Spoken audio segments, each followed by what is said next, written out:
iPredict works by gathering the knowledge of its 5,000 plus traders. If a stock has a price of 57 cents, that means the market thinks that event has a 57% chance of happening.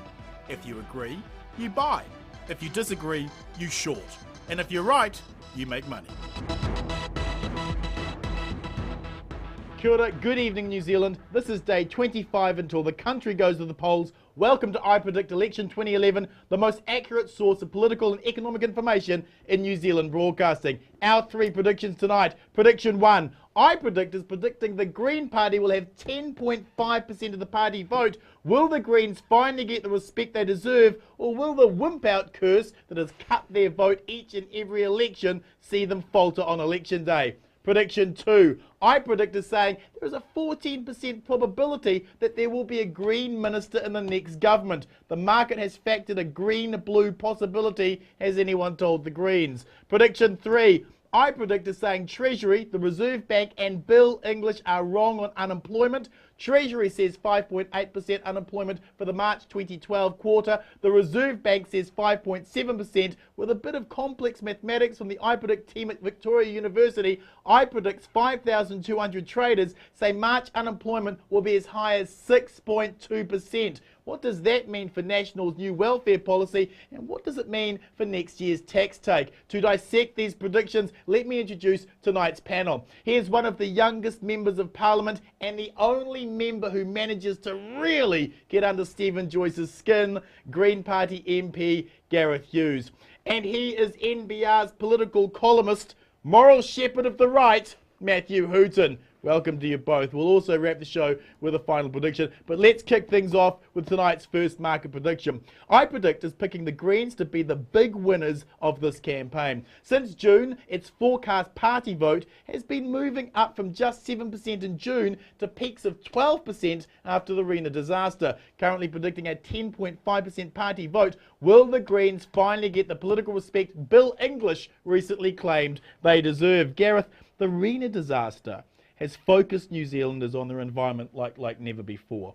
This was reflected in your peak of 12% on iPredict right after the oil first washed ashore. Who are the Greens appealing to, and why are they voting Green? Oh, kia ora, Bomber. Well, I think what you can see now is oil isn't this academic thing. You can see it, you can touch it, you can smell it. It's washing up on one of our iconic beaches, and it shows that Kiwis love the environment, they want to protect it. Why do you think people are coming to the Greens in such numbers? Well, this is an issue we've been talking about for an awful long time. It's not after the Rena. We just started talking about it. We've been campaigning to stop deep sea oil exploration and a moratorium on it until we get better standards, better bonds, better legislation. And I think a lot of people are seeing the sense in what we're talking about with realistic solutions. What other policy, though, do you think the Greens have been able to appeal to this time? Because 10.5% is nothing to sneeze at. You've got some real momentum there. Well, yeah, I mean, we're doing a good job communicating our vision, our policies, our solutions. We've shown we can work across the left and the right on issues where we can agree. We're getting stuff done, which is pretty fantastic. And we've put inequality on the national agenda. We're talking about cleaning up our rivers, which it's a right of Kiwis to be able to swim in a river. Right. Because you've been quite big on that, haven't you? What was the idea behind the clean water front? I mean, what was your internal polling saying on that? Well, we don't do a great deal of internal polling. We can't afford a great deal of polling, full stop. They charge too much. But, you know, it's intuitive. Kiwis want to swim in a river. My mum learnt to grow up not living in a river, swimming in a river. It's a right of being a Kiwi, and all across the country it's an urban issue, it's a rural issue, it's because of farming, it's because of sewage disposal. It's a right of Kiwis, and we've got a good costed out plan to deliver clean rivers and streams. How much do you think the Green Party's success is down to online media? You guys have been able to, I think, been one of the best political parties in understanding the online media. If you look at the Facebook sizes, for example, I mean, I think the Labour Party is the second largest in the country with 3,500 members. The Green Party, 11,000 members. Your Green Room, which you played during the leaders' debate, another smart idea. Have you bypassed the mainstream media? Yeah, well, I reckon 2 points. First is we do it genuine. It's not a fake approach. We actually have conversations, we engage, we take feedback. I'm running sort of pop-up constituency box office in web forums, which is quite cool. And the second thing is that typical thing of Greens election campaigns, we get cut out. That bandwidth just narrows down. We don't get much of a look into the mainstream media. What this allows us to do is to bypass that, go straight to people and have a conversation. So it's great for democracy. Matthew, each and every election, the Greens poll highly, but always disappoint on election day. Have the Greens gone beyond an aspirational brand for soccer mums who flirt green but vote blue to a true 10% political party? Yeah, well, part of it is Phil Goff's failure, but the Greens actually have been running a very successful strategy all year. I mean, if you look at the iPredict market, it's not just the arena. That led to a short-term peak in the market. It's if you go back 6 months or more, the Greens have been going up all year. I think there's two aspects to it. The first thing is, I understand it from within the Green Party, the research that they have done showed that New Zealanders like their brand, a lot of the population like their brand, the Green brand, but they've always been afraid that the Greens would sort of do wacky things to the economy, make people's mortgage rates go up, and basically, de-industrialise New Zealand. So what Russell Norman has done, if he can be believed, given his background in the Australian Communist movement, but just to mention, we all grow, is he has focused hard on economic policy. He always wears a tie. They all wear ties now in the Green Party, and they've talked about economic policy, their economic plan, and the point of that is they're sick of, I guess, appealing to sort of skateboarding Rastafarians who will be stoned on election morning and won't vote. They actually want to become a more mainstream party. So I think from that perspective, their voters, their supporters, this 10.5% of the population who we think are going to vote for them, are probably more reliable voters. The second thing the Greens have done, as I understand it, is the Greens have never run a proper voter identification program before. They've just sort of hoped their voters will vote. Well, National and Labour run very sophisticated programs where they canvass, they door knock, they work out who their supporters are. Then on election day, they get a friendly call from their local National Party or Labour Party organiser. For the first time, the Greens are going to do that, and many thousands of voters who have identified as Green are going to get a Facebook message or a phone call, this is perfectly legal, on election day saying, remember to vote. So I think that curse of the Greens the stoner curse is probably unlikely to repeat itself this time. Plus, of course, the stoners are all going to be voting ACT now. If they remember to. Question to both of you. Has the Greens' success been more about the perception of Labour as a lacklustre opposition? If Goff continues to fight as he did in the leaders' debate, will that blunt Green Party momentum? Well, I think it's fair enough to a small degree. A lot of people are saying we're the real opposition on a number of issues. Yeah, that's right. And we're standing up and we're proud of that. But I think actually we're pulling a lot more votes than Labour is pushing towards us. We're communicating a lot smarter. We are talking about economics, which Matthew is saying. This is normal stuff around the world, investing in smart transport options, a balanced transport budget, smart farming solutions. It's not new for New Zealand. We're catching up with the rest of the world. Do you think that you are pulling more National Party voters who might give their electorate vote to the National Party but their party vote to the Greens, or do you think you're taking off Labour? Both. I think we're probably pulling a few more Labour voters than we are National voters, but we're definitely pulling National voters around and about. So I'm hearing it all over the country saying I used to vote National, or I voted National for the first time with John Key, but I'm going to be party voting Green. Do you think that the Green success is because Labour, let's be honest, for a very long period of time there, were pretty appalling opposition? To some extent, but as we've talked about before on the show, some of the landline polls, so with that caveat, some of the landline polls are suggesting that up to 60% of Green Party voters would be comfortable or happy or supportive of a coalition with National. So I think there has been a shift in the demographic of the Green Party's supporters. Support base, there are people who care deeply about the environment, are concerned about global warming and so on and so forth, who also think it's a pretty stupid idea to have higher tax rates than our trading partners. So those are the new voters who the Greens are appealing to. As I say, if we can believe that this is a genuine change and not just a bit of PR spin from the Greens. If Goff continues to do well in the leaders' debates, will he start dragging some of that vote back? Could that be maybe a 2% drop? Well, to some extent, but look, Goff is appealing to Waitakere man. Chris Trotter's Waitakere man. He's trying to be the big blokey guy. I'm not sure that that's going to appeal to Green voters, soft urban liberals and so forth.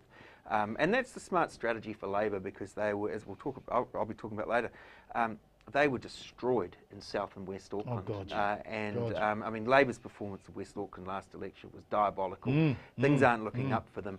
Those are where elections are won. And they also know that probably the Greens will always back Labor if they're needed. Question to both of you, final question on this. At 10.5% party vote, would you buy that stock because the Greens will perform better, or short that stock because the Greens will falter, or hold that stock? What do you think? I'd probably buy a bit more stock. I think we've got a bit more room to grow. We often do increase our polling during the election campaign, where people are looking at all the parties. We're in a different category now. We're seen as a medium party. I was at a panel last night and people only asking questions to Labor, National and the Greens. So I think we've got a room to grow. Would you buy, would you hold, would you short? Look, at 10.3 it's probably getting up there, but if you think the Greens can get 11.5 or 12%, then what you're looking at here is a 10 to 20% return on your money in just 25 days. So if you're optimistic about the Greens, it's a buy. I think it's probably about right, and there's other stocks I'd be more interested in.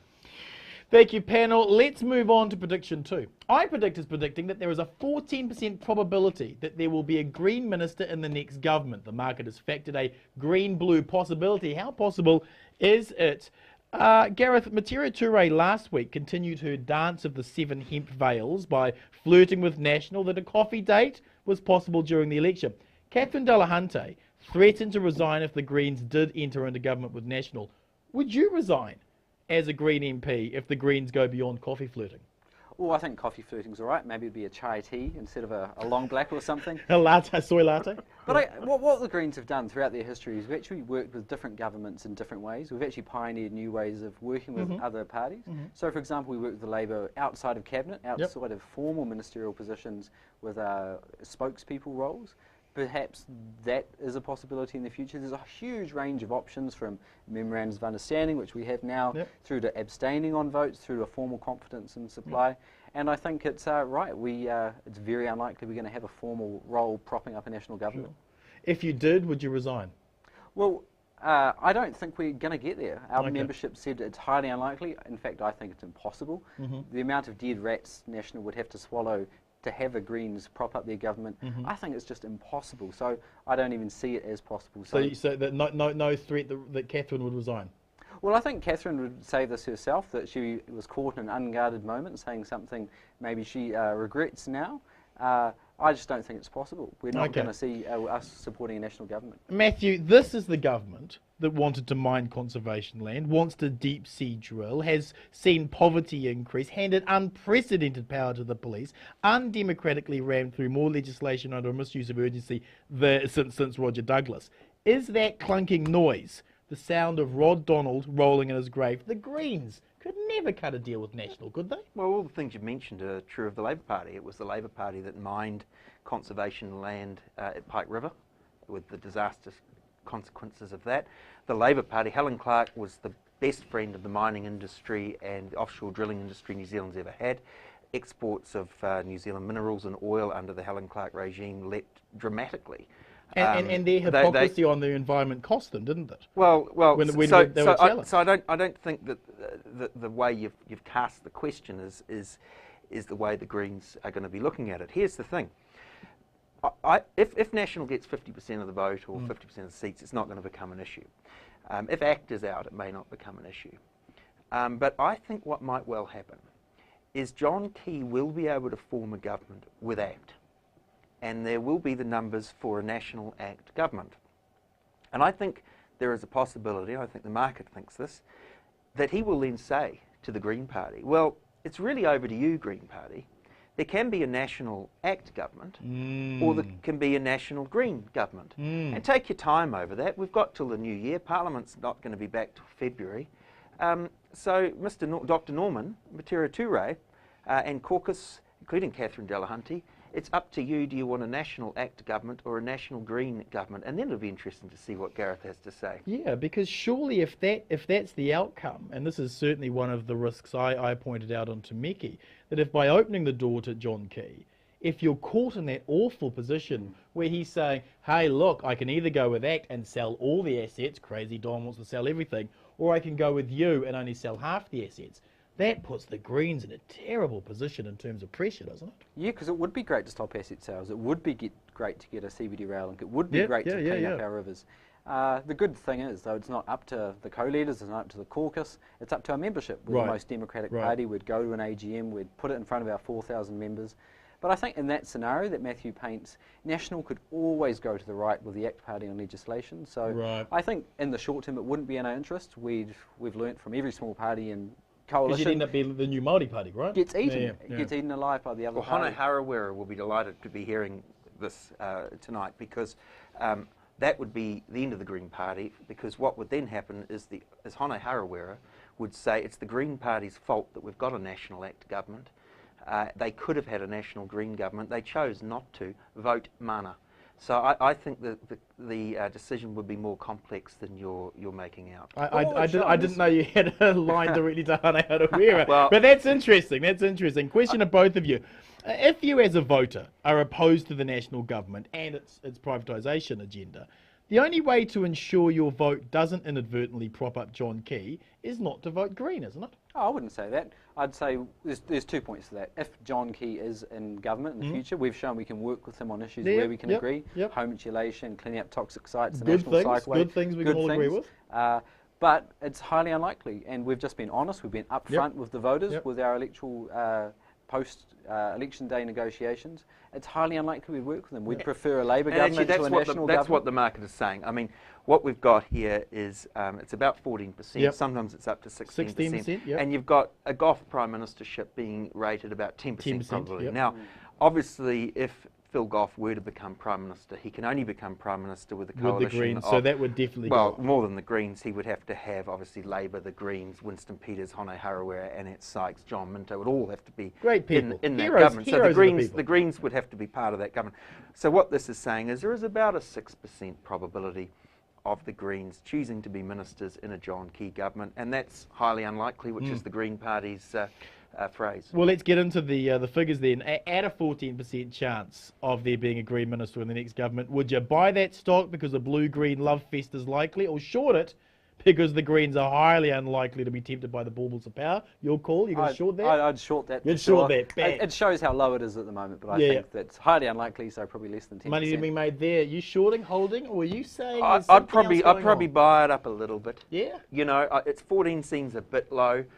Because there is a 10% probability of a Labour Green Hone Harawira government, and then I think it's just a little bit higher than 4 to 6% because of that dilemma that I am sure John Key will present to the Greens. Oh, absolutely! If it's a toss-up between the ACT polls and the Greens. And the polls show 60% of Green voters are comfortable with a deal with National, and as you say, as Gareth says. It is the Green Party membership that decides this. That's right. Not Catherine Delahunty. No. She can resign if she wants. It doesn't make any difference. She can join Mana. She's just a list MP. Thank you, panel. Moving on to prediction 3. The government are claiming unemployment won't go above 5.8%. iPredict are predicting 6.2% unemployment.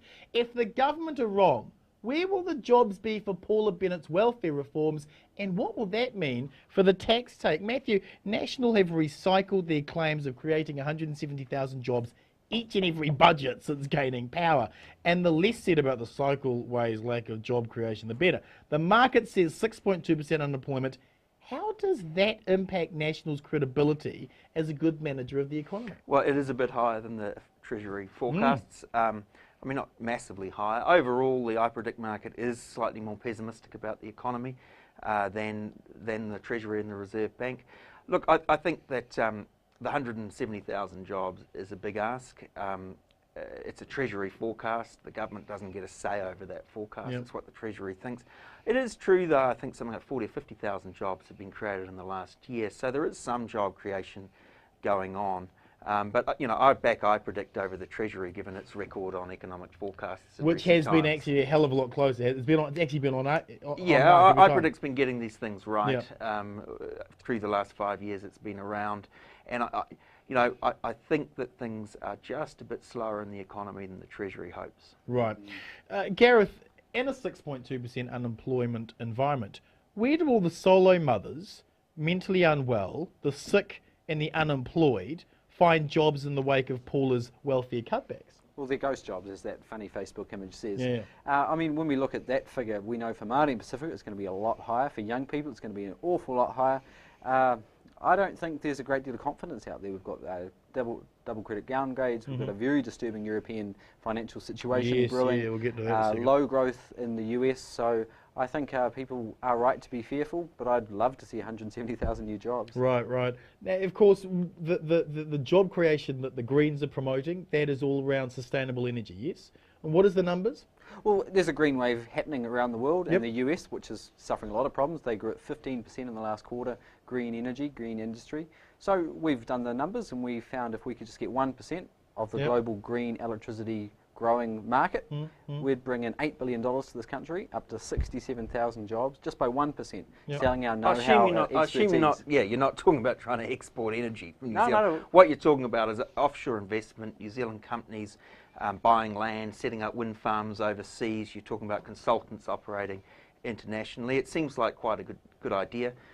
It's interesting, of course, though, that you seem not to be happy for people to invest into New Zealand, but you think that New Zealanders should be able to invest in energy offshore. In the end, you have to accept both sides of the globalisation Matthew, it's coin. actually, we welcome foreign investment when it comes to supporting our economy, to building our productive base. But not buying it, right? Not buying up our farmland, making our farmers just simply workers. We want every Kiwi to have a stake, and we do need foreign capital to boost our brand-based, our value-added based exports. You want to protect the goose that lays the golden egg. Well, that's right. He wants to sell them off. And that's the choice this election is. National wants to sell the state assets. Labor simply just wants to keep them. We want to use them, empower them, and drive exports out of them. Question to both of you. It's interesting because that is what Trevor Mallard talked about in government. And there is, it seems to me, while there's this huge sort of silly debate really about privatisation versus anti-privatisation, there's an amazing similarity between what National Labour and the Greens are saying here. I mean, Trevor Mallard, when he was SOE Minister, kept talking over and over again about the sort of thing that Gareth's talking about. He talked about them expanding overseas. He talked about them setting up subsidiaries. He talked about bringing in outside capital, so that's privatisation into the SOEs. I actually don't think that the difference between what the parties are saying on that topic is anywhere near as stark as what the politicians would like to make it. Bryce Edwards actually made this point recently this week, didn't he? Under this national government, the value of the government's SOE portfolio, even though they're going to sell some of these shares, is going to keep going up. Excellent. That's exactly what we need. Question to both of you. Treasury warned last month that the economy could get much worse if global conditions turned. Today, Greece shocked the market by announcing they would put their austerity budget to a referendum, making a default almost certain. Doesn't the government's optimistic view on unemployment staying at 5.8% seem deluded? Don't worry, be happy. Can't be an employment policy, can it? Well, again, it shows there's no vision. It's hope that everything will work out, and we know it's a very worrying global situation. We could have a petrol price shock at any moment. We've had 5 as the causes, or a primary cause in the last 5 global recessions. We could have more natural disasters, wars. There's a whole bunch of very disturbing things on the horizon that could eventuate. So I think the government is being too optimistic, and that's flowing through those Treasury numbers. Yeah. Treasury said that if things melt down in Europe, we're looking at a $35 billion drop in revenue over 5 years. That's twice. That's 2 Christchurches, isn't it? I don't see Europe as that important to New Zealand. Our main export market is Australia, followed by China, followed by the United States. China's going through a slowdown? Well, yes. The interest rate downgrade in It's Australia? still growing. I mean, it's very important that we don't think we're still a country that sends butter to Europe. Clearly. I think I back the iPredict number, 6.2%. I think it is important to point out it is only marginally higher than the 5.8 the Treasury is saying. That's very bad for the 0.4% that we're talking about. That the Treasury thinks will get jobs. iPredict's saying they won't. Well, add in those 57,000 beneficiaries. But 6.2% unemployment, just at the moment, from a global point of view, is a very good, very low unemployment and very good performance by this economy on balance. Well, yeah, I know that, but 6.2 when you've got other countries where it's 9, 10, 20%, 6.2 or 5.8.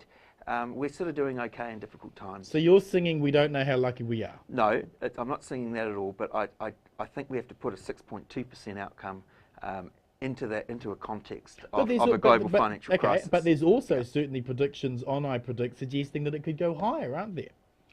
There is a small percentage. 22% saying over 7. And a 10% probability of over 7.5. Yep. You know, I go with the market average 6.2, which I think is you know, not good. Yep. But you know, we can be reasonably content. Things aren't disastrous here just Well, yet. just on that, do you think Greece will default? I've got no idea. I think the people of Greece have decided they want lots of welfare and no taxes, and that's the fundamental problem.